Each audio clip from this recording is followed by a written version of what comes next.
Okay. So, welcome. Great to have you here, Altazar. We're so excited about this interview with you, where we're going to be talking about partnering with spiritual intelligence. And I can't wait to find out more from you about that. So, first of all, welcome to everyone who's just joining us on Facebook. But Altazar, would you like to just take a moment and introduce yourself? Because I know about the amazing work you do, but I would love my audience to start to get to know a bit more about you and the incredible work you do. Okay. Well, my name's Altazar Rossiter, as you all know now, and I call the basic work I do partnering with spiritual intelligence. And what that's really about is connecting with the divine essence that you are and holding that in your everyday reality so that it informs everything that you do. And I don't pretend that I'm an expert at it and that I manage to do it all the time, but I've got better and better over the years, and that's enabled me to give other people some guidance on how they might do it for themselves. And it's really about holding your center and being grounded in every experience that you have. Now, what that means is it makes you a bit more effective as you get better at it. So you get more effective in your work, in your connections, in your relationships, and all the time you're connecting with that,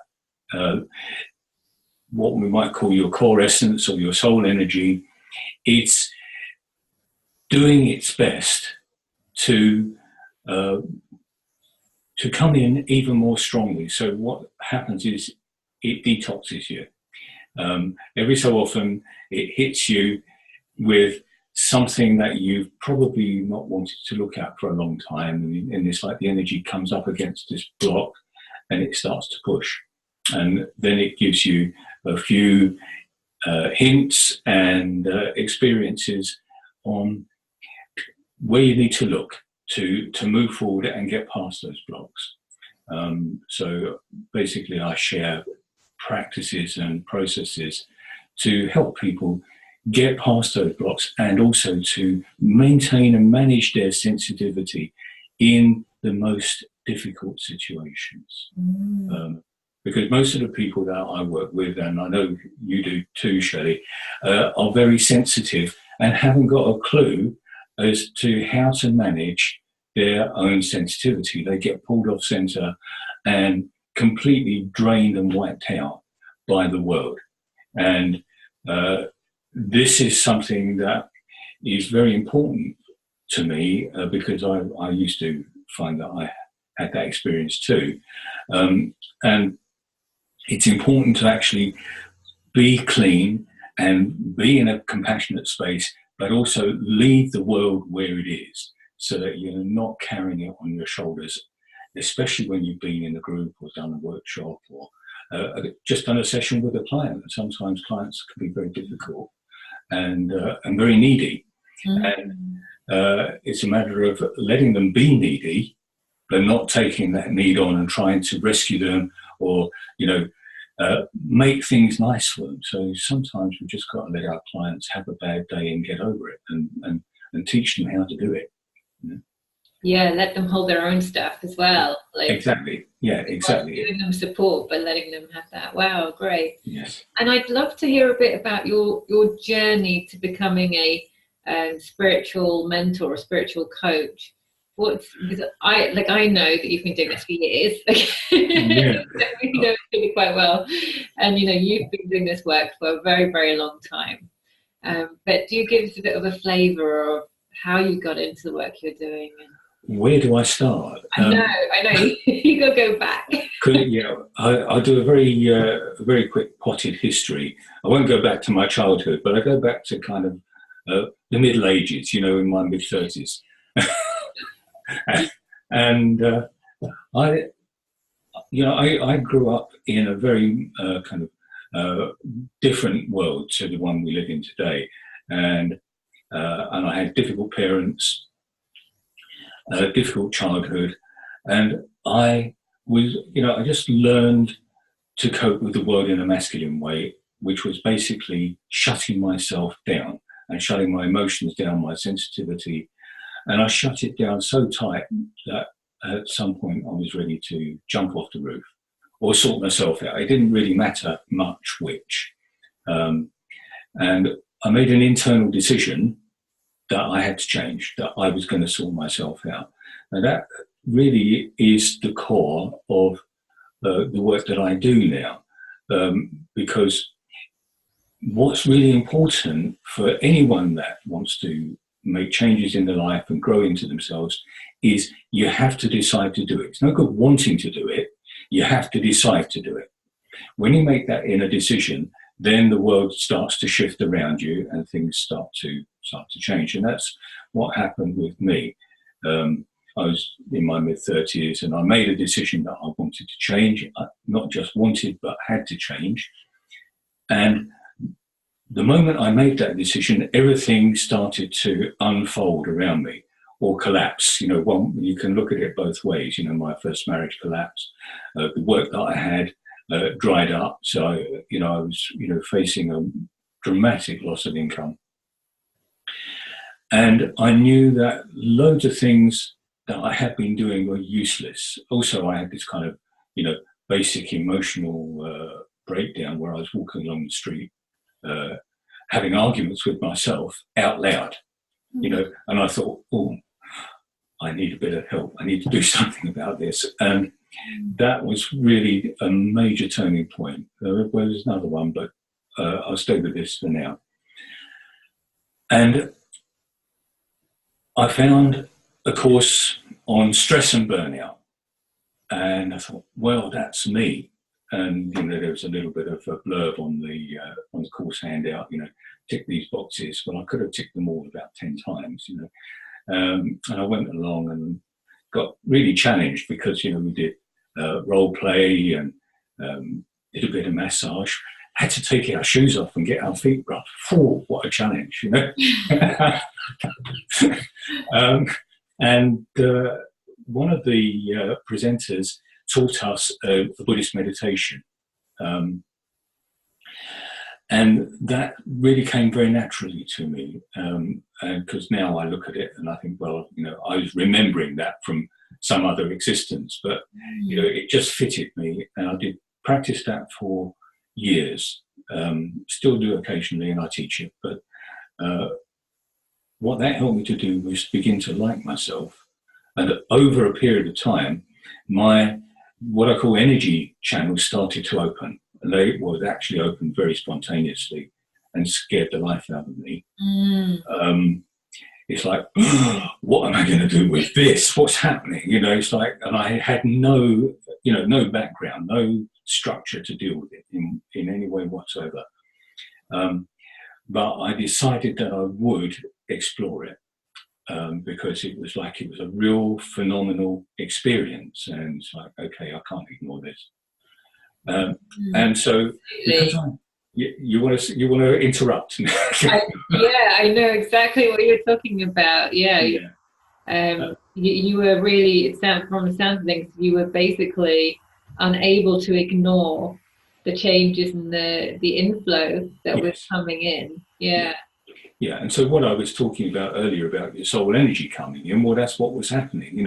I've been doing the meditation, and it would bringing more of my soul energy in, and then at a certain point, it started to go, come on, let's get on with this. A bit more space in here. Exactly. So I explored it, and I explored all kinds of new age healing processes. I was what I call a new age tourist for probably 6 or 7 years, maybe longer. And I learned various spiritual healing techniques, and I learned Reiki. I became a Reiki teacher. I taught Reiki for about 4 years. But all the time I was growing, I was thinking, every time I came across something new, I thought, oh yeah, this is it. This is what I'm going to do. And then there was something else. And it's like I was keep stretching. I was being stretched into to myself, to what was really my own mission, if you like, or passion. And Yeah. So how do I talk about this? It's like, I thought I was going to be a spiritual healer. I lived in Ireland for 5 years. The local GP used to send me her hard cases. I taught Reiki. What I liked about that kind of thing was teaching it was really what I was about. I didn't want to fix people. I wanted to let people know they could learn to fix themselves. And that's always been one of my key drivers.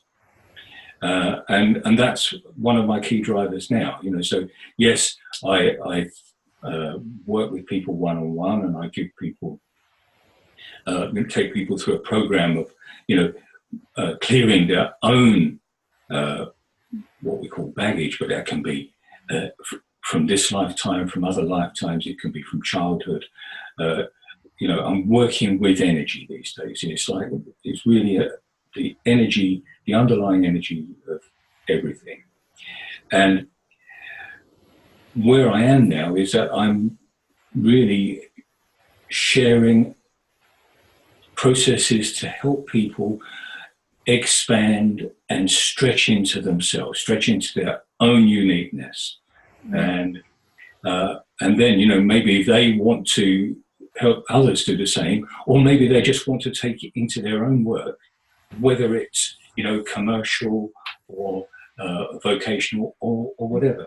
Because the more you are who you are, and you can't be anybody else, let's be clear about that. You can only be the best version of you, but the better version of you that you become, the more effective you are in whatever you choose to explore in your life. I feel like I've kind of run out of steam for a bit, so I need a bit. I was just taking that in. Absolutely. So, the more you are who you truly are, the better you are able to do anything. To do anything, yeah. It's almost like you're clearing all the other stuff out of the way, and actually then you can be in that flow. Yeah, great. Yeah. Wow. So I know a lot of my audience are going to be completely on board with what you're saying, because this is part of their own journeys as well, in a lot of cases. But what I know a lot of people struggle with, even when they're doing this work, even when they've been in the personal development world, is how to have that kind of spiritual breakthrough. Because, a lot of people I've worked with, even, they kind of often feel like they get to a certain point, and then perhaps life situations come up, and it just kind of throws them back, and they feel like I'm a failure because, I've done this work on myself, but yet I'm still back where I was before. So it's like they're not quite getting that spiritual breakthrough to that kind of more flow, more ease, that place that they're really striving for. Do you have any advice for them about, how they can, sort of move through the challenges as they arise? Or clear them? I've got a few responses rising inside about that, Shelley. The first is, it's a commitment to yourself, okay? And that commitment is very deep, but it is very challenging. And you have to decide that you're going to do whatever it takes. Whatever it takes. I know you know this from what I know about you, but not everybody is ready for that. They go, yes, I'll do whatever it takes except that. Or when the challenge comes and it's like maybe they've got to walk away from a relationship, from a career, from some kind of life situation that they're really identified with, they can't do it. Yeah. Okay. But it takes that commitment. It's total commitment to yourself. And of course, society and the culture will point the finger and say, that's very selfish, you're hurting other people and all that. And I'm going to, use the vernacular, all that bullshit. because if you're aligned with yourself and with your divine essence, then you cannot do any harm. Even though it might challenge people, what it's challenging them is to be themselves. It's challenging them to face themselves and face their issues. So that's one thing. Okay, and then if you really want to do this, what I do is I talked about my path a little bit. I call my work Partnering with Spiritual Intelligence, and that's because we are in a partnership now. The old way of doing spirituality is like, please God help me out, and it's like, it's talking to a parent who doesn't listen. Let's face it, doesn't listen, and we're going, come on, please, please, please, please, please, I'll be good, I'll be good, I'll be good, and that is again, more of the old way of doing it. Giving up our own personal power as well. Exactly. But the partnership it's like spirit, our divine intelligence and our guidance, it's there waiting for us all the time. But we live in a free will environment. Mm-hmm. Now, what that means is the Star Trek Prime Directive applies. You cannot interfere with the indigenous population unless they give permission. Mm-hmm. So you've got to give permission, because otherwise they're just going, when's he going to ask? Well, and eventually that's what it takes. You've got to say, okay, and this is what I tell people, you invite divine intelligence to partner with you, okay? And one of the ways I do that, as my practice every morning, is, I say, I, Altazar Rossiter, commit to all that I am to be all that I am. And I invite the divine intelligence I am to support me in this process. So it's an invitation and a giving permission. And that's part of my everyday intent. And I teach people to do the same. Mm. And it creates enormous shifts. I can feel that already, just even hearing you say that, saying those words, they are really incredibly powerful. Like I can almost feel it physically. There's just a centering that has come with those words, mm-hmm. and a peace in me. Well, if you go, clarify in me. Yeah, if you're going to process afterwards, give me a ring. That's okay. I mean, this is something, I suppose, from my own side, Altazar, having been a therapist and spending a lot of time meditating, and then becoming an online marketer, which is like a completely different world. Mm-hmm. I myself noticed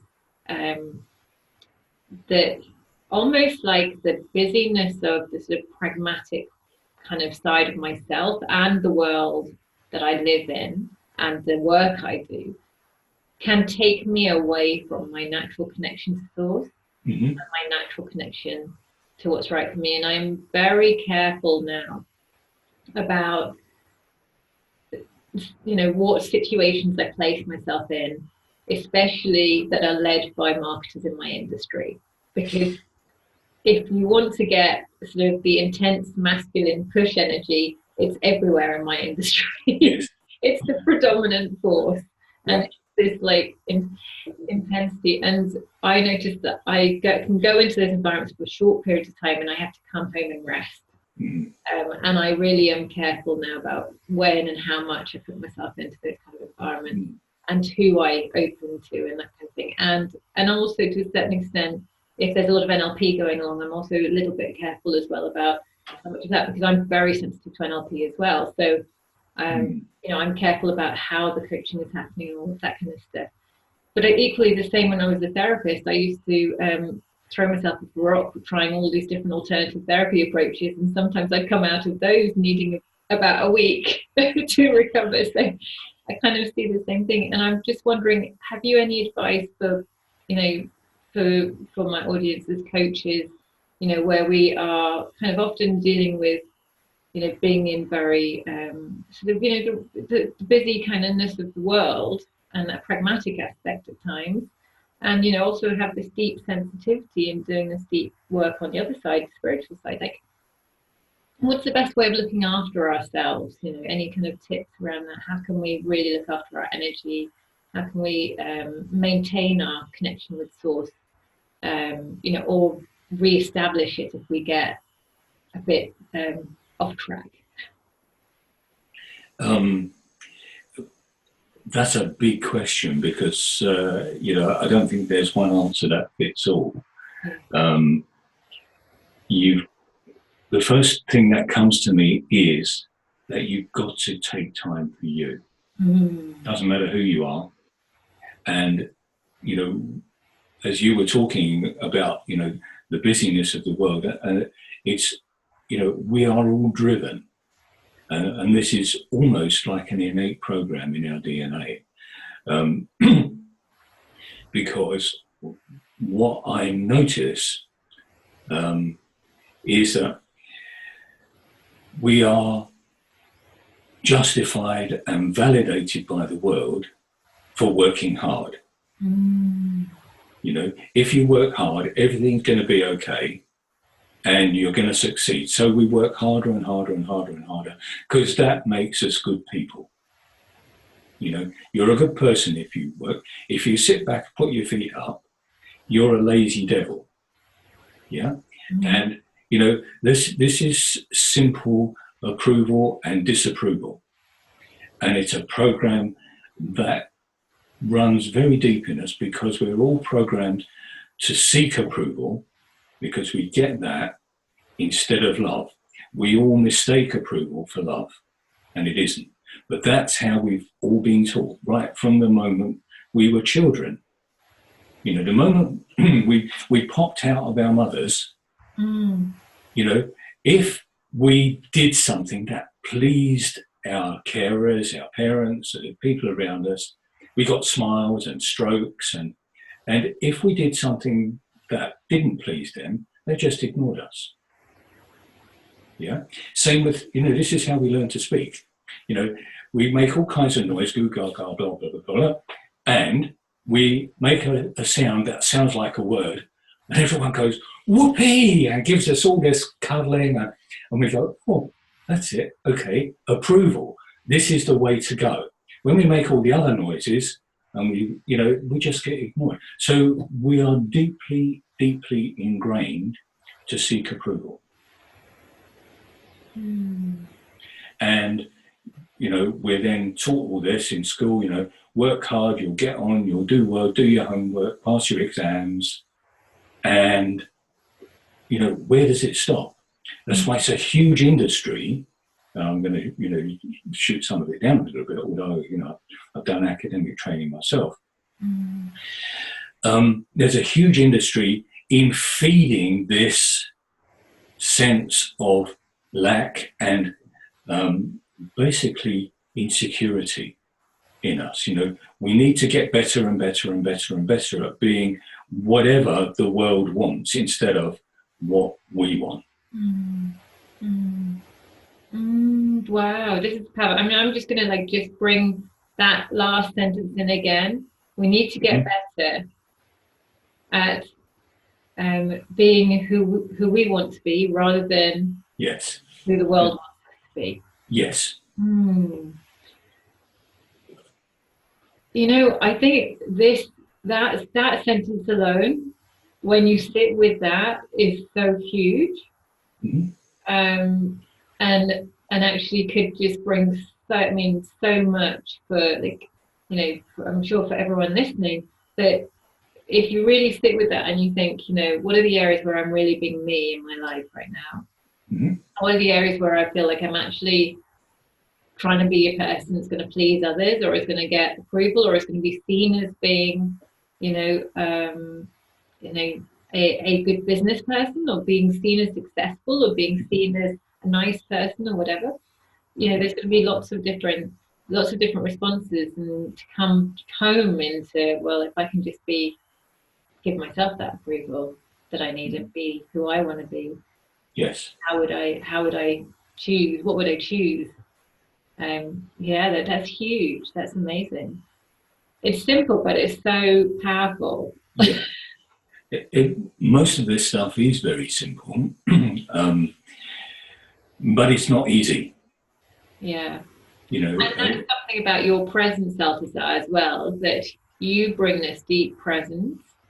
And so, as someone comes to you as a client, it's they're getting these tools, they're getting this insight, but they're really getting the presence as well, and maybe feeling it in a different way from how they felt it before, or even for the first time actually really getting a felt experience of what this means for them.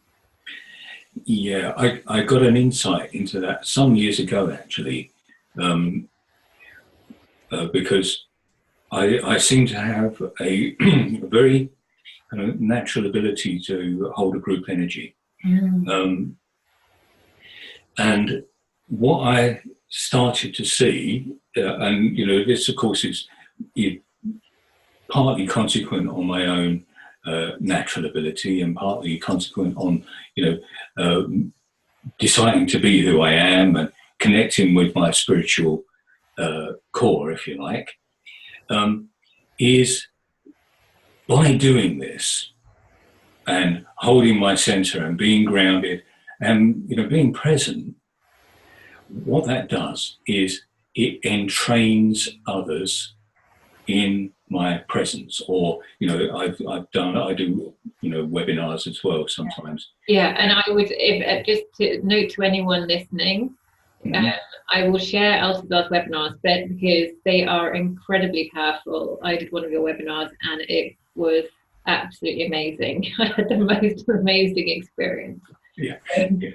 For about a week afterwards. Okay. Yeah. Well, so that's what happens. When you're with me, and it's through our intent, because my intent is to do my best work so that you have an experience that's valuable for you. Not for me. It's just like I always invite your divine I am intelligence to collaborate with mine in the most appropriate way for us both. And I don't pretend to know what that is. I just can know that our spiritual intelligence knows the answer, even though we don't. And so that's what I do. But I also hold my own presence and ground and center as much as I can. And that, you know the NLP stuff, that entrains others. It's not specifically NLP, no, that's just one of the things that Milton Erickson, understood about, this kind of entrainment.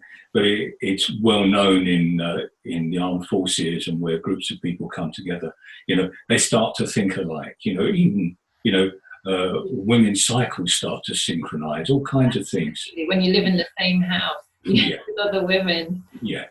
So, this entrainment is a natural phenomenon, and it is energetic. It's not something that you can, pinpoint and say, oh yeah, tick this box, tick this box, tick this box, and it's all done. It just kind of happens organically. And that's really what spiritual intelligence is doing all the time. It's kind of working with us all the time. Learning to pay attention to it is another matter. And I don't say that everybody needs to. We all have a different path in life, and some of us need to do a lot of personal work, and some of us don't. Some of we just have a different mission. But we're all doing something. If we're truly tuned into ourselves, we're all contributing to the overall awakening and the empowerment of human consciousness. Because that's what I see happening in the world these days. Absolutely. Wow. So what have you found has really helped your clients to get the results that they're looking for? I mean, I say results, and in this field it's a little bit different than results, isn't it? But what have you found has really worked or clicked for your clients? Well, I think basically getting them to open up to giving permission to their divine intelligence to work with them. There are some basic, what I call protocols, because I say that I work without structure, and I do. I work in free flow most of the time, but I do have some verbal structures. Now, what needs to happen, from my perspective, is you need to give your divine intelligence permission to work with you, and when you identify an issue, you need to kind of tell divine intelligence that you've seen this issue, you want to go to the core of it, and you want the energy, the core energy of it, transmuted and reconfigured. And this process is about giving intent and surrendering your agenda. Forget about what you think it's supposed to look like, because that's the biggest block. Yeah. Because then you're kind of looking at, I'm going to point at my computer screen, and the answer's actually over, outside the house somewhere. So when you've got an agenda, your agenda is just a computer screen. It's not beyond. So, and your spiritual intelligence knows that. So you've got to let go of your agenda and just allow the energy to do its work. Now, I also teach people that when we do this, I get them to speak aloud. That challenges people at the beginning until they find things start to happen. Then they get used to it and go, okay, well, there's no one else here going to notice, so it doesn't matter. You don't do it in the bus queue or at the supermarket, but because not unless you want to get to the front of the queue. Absolutely. But so it's like divine intelligence, partner with me now. I've noticed this, and this. Connect with my inner guidance. Show me what's underneath it. Show me any particular trauma. Show me any particular patterning or program, and infuse it with love, because love is the universal energy, and release it and reconfigure my energies to support my expanded connection with the flow of my own divine brilliance. So it's those kind of protocols that help. And one of the most powerful that I keep being told is a giveaway on my website. Oh, great. That would be lovely to share. And it's about dissolving redundant emotional ties. Okay, and I call it that way. It's old emotional connections, and we all carry them, whether it's from a close partner or from a colleague at work. Where we've had an interaction and our emotions have been triggered, some kind of emotional reaction, then we are carrying a projection of energy from that other person. And so if you go to my website, and we'll do that at the end, but if you go to my website, on the home page, there's a link, right across the page. If you click on the link, it will take you to sign up to my list, but it also gives you access to a free audio download of me talking you through this kind of process. Lovely. Of cutting the energies, and also a PDF of the scripts and the notes, so you can actually try it out for yourself as much as you like. Fantastic. And I will definitely share that link. So Elsa, just if you send me the link at the end, I can share that with everyone in the group, and they can see it on the post. Yeah. And I would say also from my experience, I would say that it's, when you're growing your business as well, I can see that often, we often go through things during the time of growing our business. If we're not really reconnecting with ourselves and our soul, it will cause our business to collapse in some way, or we will have to contract our business. So especially when we start expanding the business and growing it quite quickly. That's my experience as well. We have to be connected on a deeper level with ourselves if we want to sustain the growth of our business, especially when we're doing this kind of transformational work with people. Yeah. Particularly for, it's particularly in this area, coaches who do transformational work, you do need to have that grounding, that spiritual base as you're working the pragmatic side, and vice versa. It's like kind of works both ways. If you're more in the spiritual side of yourself, you also need to bring the pragmatic side in. But it is, for me, as someone who is, I suppose, more leaning towards the pragmatic side more of the time, for me, it's been that journey of making sure I really keep reconnecting with the spiritual side of myself, because otherwise things crash. They just they hit a point and they start to crash. And so it really is a help, I think, to growing a business, to have a strong spiritual connection and to have strong spiritual practices. And even if, sometimes you get really busy and you don't always do them, speaking for myself, there are times when I forget and I just get really busy. But it's like putting in those kind of break points and like at the end of the month reflecting, well, how did things go this month? What did I like? What didn't I like? And also saying, maybe I needed to actually spend a bit more time meditating. Maybe I would have felt slightly less stressed if I'd done that. But also maybe I might have made better decisions or different decisions that were more kind of life-giving for me, not just about the business, but actually for me as a person. And things might have flown with more ease, certainly. Sad, because I know from my side, there's definitely, when we are more in like our centered, grounded space, clients just come. It's like they come in.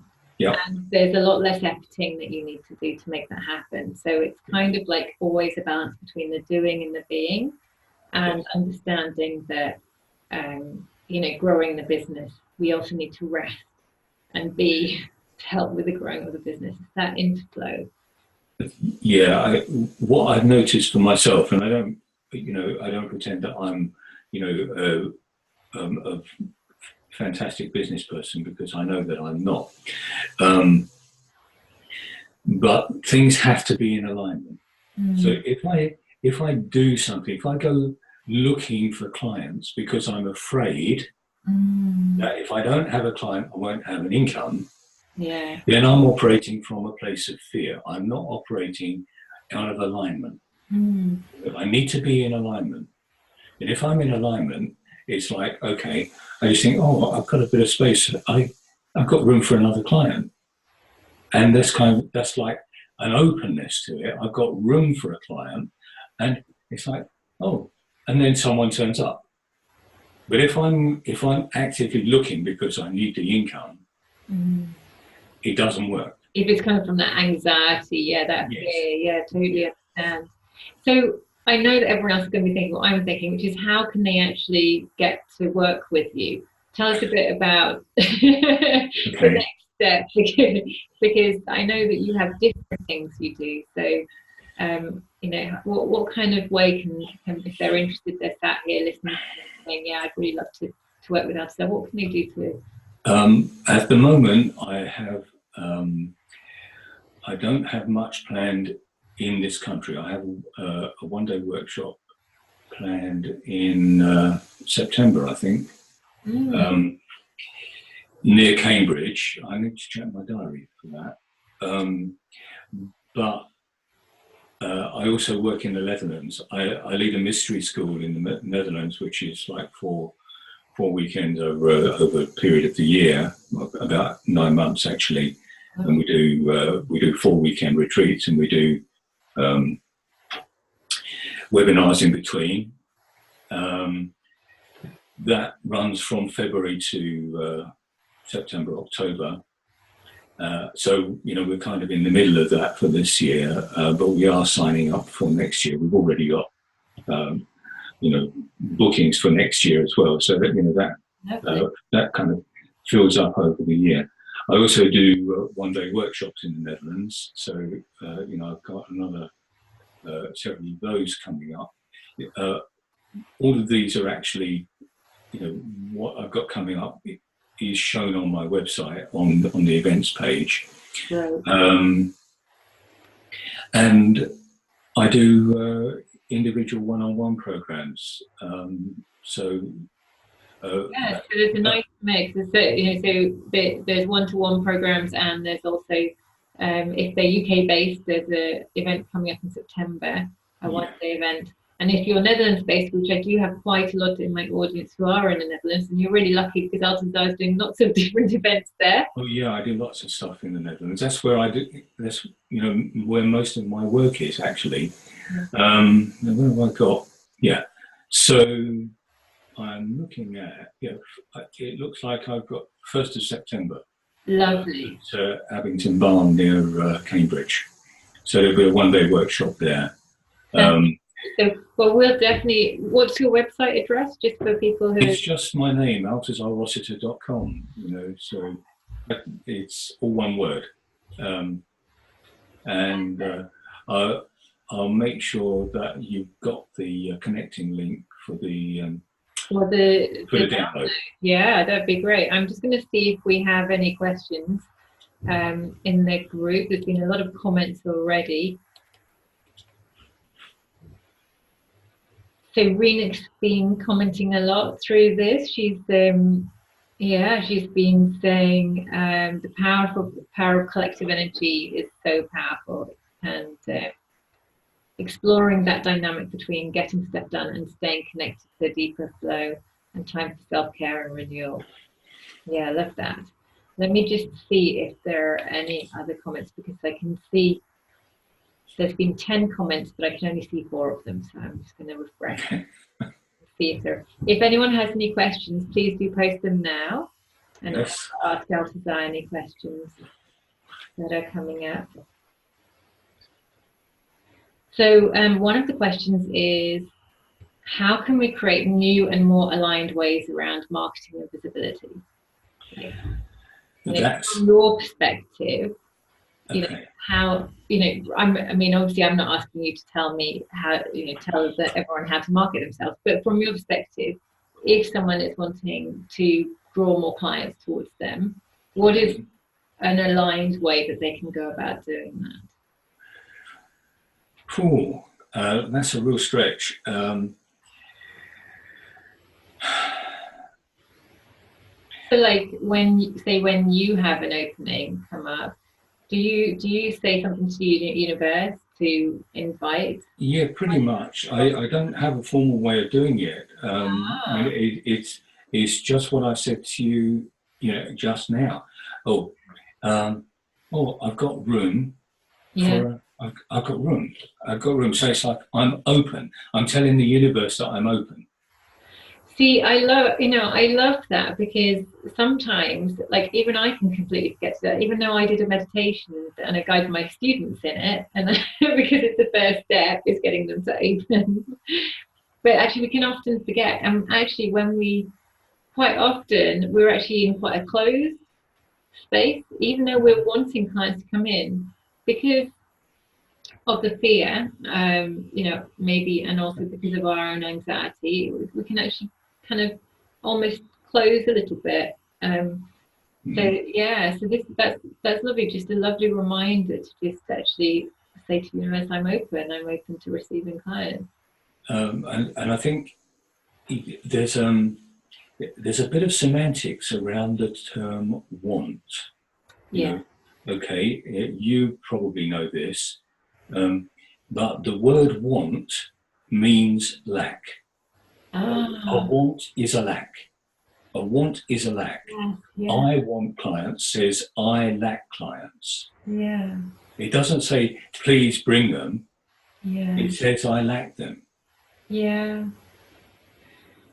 Yeah, absolutely. No, I totally understand what you're saying. I do. I totally get it. It's quite subtle. It is really subtle, and that's really all about whether we're operating out of that scarcity, yes, mindset, or whether we're operating in an abundance and a flow mindset. Yeah. So the more you kind of operate from that want, that's the energy of lack. Yeah. And that's what you're telling the universe. Yeah. Yeah, so it's shifting that. It's allowing it Yes. to open to the Yeah. abundant And mindset. it's like, yeah, so you've got to tell the universe that you're open. You've got to tell the universe that it's your desire to have. Mm. Like, I desire, you Yeah, know, which is different. It's a different energy, completely, completely. you know. Wow, so this has been great, Elsa. I could talk to you all day, but I'm conscious about that we're coming up to 45 minutes. So I Okay. just want to say a massive thank you to you for coming and sharing your wisdom with us. I was really excited to interview you because it's something different from anyone I've brought on to do an interview with in recent times to Mm. my audience. And I also felt it's so valuable, the work that you do. And I would really encourage anyone listening to do go and check out Altazar's website because, you know, especially if there's anything around healing past relationship issues and things like that, you know, your webinars are incredible around that. From my own experience, you know, just being able to clear baggage, clear clear things out. Yeah. So I mean, so I'm really pleased to have you here, and I know you're in the group as well, in my Facebook group. So if people have questions, they're watching this after, you know, later on today, and they have questions, can they post them? And maybe you'd be around to just type a response or Yeah, sure. If I'm tagged, then they'll I'll get a tag. note that it's Yeah. been tagged, and And I'll if they wanted to email you to inquire about working with you, do you have an email that yeah, support at altazarwashington.com. You know, or you can go to my website and go through the contact form on there. Okay. Perfect. Fantastic. Wow, thank you. This has been great. This has been fantastic. And just to say to everyone, I hope you're really enjoying our successful coach interview series. It's something I'm doing every kind of Thursday at 11 o'clock, or most Thursdays there's going to be an interview in the Facebook group. There isn't one next week because I'm on holiday for a week, but we should be having one in a couple of weeks' time. So I'm going to keep you posted on that. And we have a few speakers lined up who are going to talk to you about sales and authentic selling. So this is going to be a lovely kind of next step to what we've been covering the last few weeks. So thank you, Altazar, and Thank yeah, you. hopefully we will get you back on here again another time to do Okay. another Yeah. spot. All right, All right. Thanks for having me. Bye you're for now. welcome. Bye for now. Bye, guys.